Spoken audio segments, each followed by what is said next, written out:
সে মূলত তার পুরুষাঙ্গ নিজের গোপন অঙ্গ নিজেই কাটলেন এক ব্যক্তি, কিন্তু কিসের জন্য এমন একটি জঘন্য কাজ করেছে তা এখন পর্যন্ত জানা যায়নি। এমন ঘটনাটি ঘটে ৩০ মার্চ সকাল ৯টার দিকে পটুয়াখালী সরকারি কলেজের সামনে।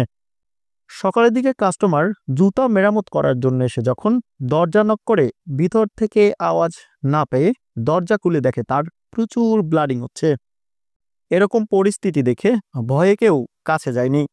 অতবার শুভদাস নামের এক যুবক তাকে উদ্ধার করে পটুয়াখালী সদর হাসপাতালে নিয়ে যায়। কাস্টমার আইছে, তারপর তার ভিতর থেকে দরজা দেওয়া ছিল, তারপর সে নক করছে, নাড়াচাড়া আর কি পাইছে। পাওয়ার পরে যে পাশে আবার ইমনের দোকান ছিল, কাস্টমার আসছে। এটা কোথায়? সরকারি কলেজের সামনে। আচ্ছা আচ্ছা। তারপরে ওনার নক করছে, খোলে নেয়। তারপর ওই সিটকানি ছুড়িয়ে তারপর দেওয়া হয়েছে যে ওনার অনেক ব্লাডিং হয়েছে। ব্লাডিং হওয়ার পর তো কেউ স্পর্শ করে না যে কী হয়েছে না হয়েছে।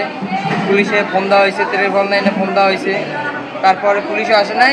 তারপর আমরা এই কলেজের সামনে যে কজন ছিলাম তার এই অবস্থা দেখে আমরা মেডিকেল নিয়ে আসছি। কি করছে মূলত সে মূলত তার পুরুষাঙ্গ পাশে পৌঁছেছে। জানা গেছে তিনি পেশায় একজন মুচি, সরকারি কলেজের সামনে চুপড়িগড়ে থাকেন।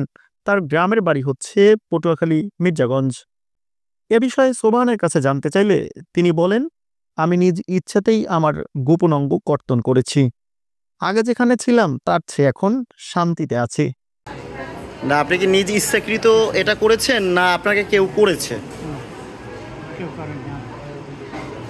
কেন এই কাজটা আপনি করলেন? এই জন্য নিজের সাথে নিজে এত বড় একটা কাজ করলেন?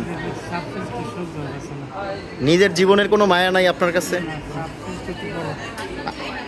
আপনার ছেলে সন্তান আছে? আমার ছেলে আছে, তাকে ঢাকা কোম্পানি কাজ করে।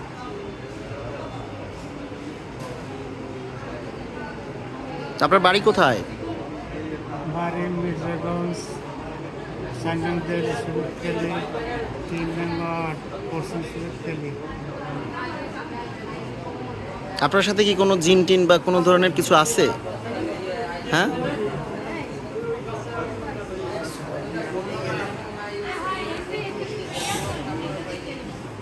এখন কি সুস্থ আছেন? শারীরিক সমস্যা কি এখন বর্তমানে?